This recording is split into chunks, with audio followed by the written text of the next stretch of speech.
The Denver Broncos have signed 3 players, including a familiar face.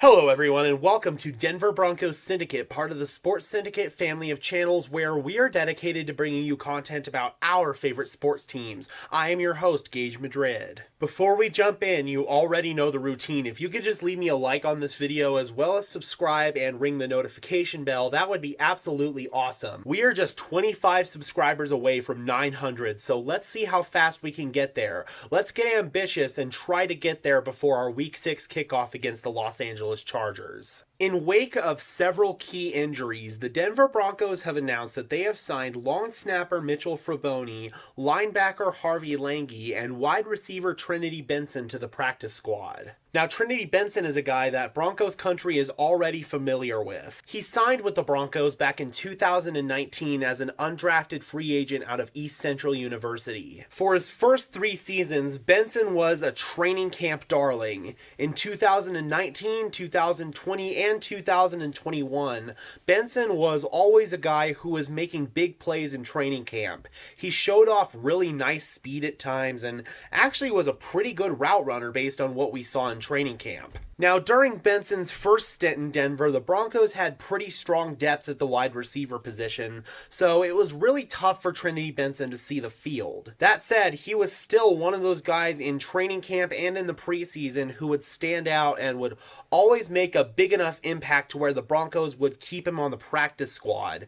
He was occasionally elevated for a couple of games in 2020, but he never really saw too much game action for the Broncos. Entering training camp last season, it was kind of the same deal. Trinity Benson was absolutely balling out and making big plays in camp, but he was just buried on the depth chart behind players such as Courtland Sutton, Jerry Jeudy, KJ Hamler, Tim Patrick, all those guys, so he was just never going to see the field for the Broncos. George Paton decided to capitalize on this, and he ended up shipping Trinity Benson off to the Detroit Lions in exchange for 5th and 7th round draft picks in the 2022 draft. Now, you're probably wondering what became of those draft picks. The 5th round pick was one of the picks that was shipped off to Seattle in the Russell Wilson trade, and then the 7th round pick was later traded to the Packers on draft day in a trade up for center Luke Wattenberg.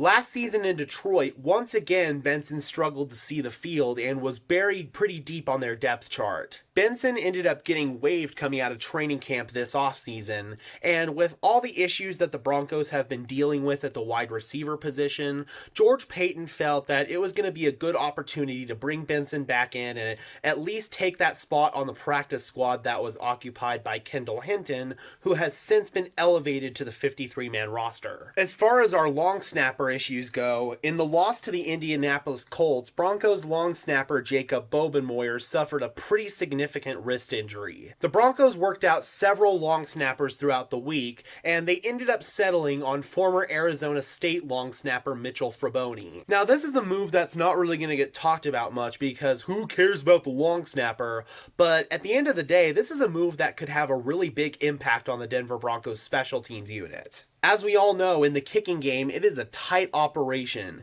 and if one small aspect of that operation is screwed up, the snap or the hold, then at the end of the day, things are probably going to go south in the kicking game. If you look at Week 1, for example, the Cincinnati Bengals actually lost their long snapper in the middle of the game. They then found themselves in a situation where they were going to go down and kick a pretty short field goal. I think it was less than 30 yards to win the game. And as we know, Evan McPherson is one of the more reliable kickers in the business.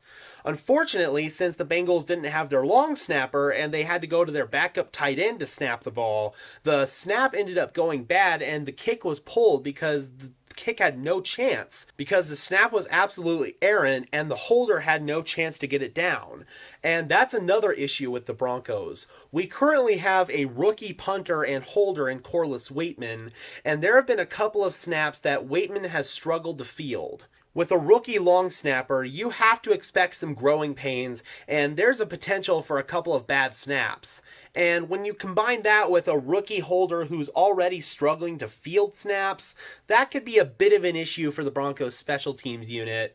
I might expect a couple of missed kicks from Brandon McManus that you wouldn't really expect him to miss, and at the end of the day, that's not going to be on McManus. It's going to be on operational issues with a rookie long snapper and a rookie holder. It was also announced this morning that the Denver Broncos have signed linebacker Harvey Langi to the practice squad. This is Langi's 6th season in the NFL, and he has alternated between the New England Patriots and the New York Jets throughout his career. Most recently, Langi was on the Patriots practice squad, but he ended up getting released earlier in the week, and the Broncos pounced. With yet another injury to Josie Jewell, the Broncos needed to add some depth to bolster their off-ball linebacker unit, and they hope that Langi can at least provide some decent depth for him. The Broncos did get some good news on the injury front, as safety Justin Simmons, tight end Greg Dulcich, and cornerback Michael Ojemudia are all expected to return to practice this week, and all three of them have a chance to come off injured reserve and have a chance to play this week against the Los Angeles Chargers. Getting Simmons and Ojemudia back are going to be a big boost in the secondary, as that unit has been depleted by injuries, and getting Greg Dulcich back will hopefully provide the Broncos with a bit of a spark in their passing